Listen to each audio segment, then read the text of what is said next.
See you then. Thanks, Court. Well, new this morning, an ordinance that bans sleeping, lying, or camping within 25 feet of any Tehama County-owned property has been in effect for 6 weeks now. Action News Now reporter Jafet Serrato shows us how it's been received by the community so far.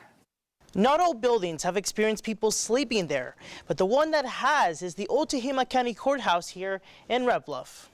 11 weeks ago, this is what it looked like outside the Tehama County Courthouse, people sleeping or even lying at the steps. It's a very attractive building. It's got the large lawn out front. But since the county passed the sit-light ordinance in November, this is what it looks like now, empty.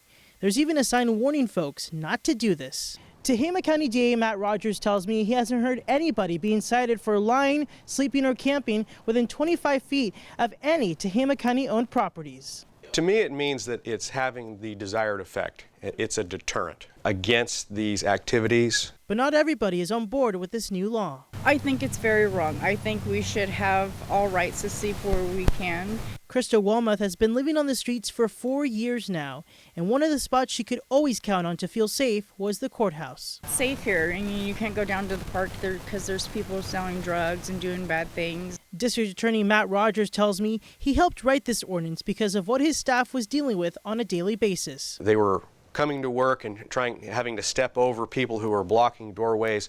Some were followed out to their cars. Yes, some people were blocking the doorway, and that was uncalled for. But all they had to say is, can you please move out of the way and go on the grass for the day?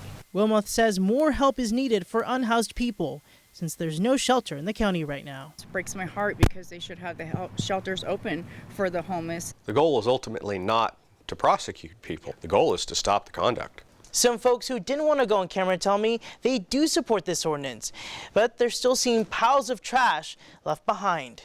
Back to you at the desk.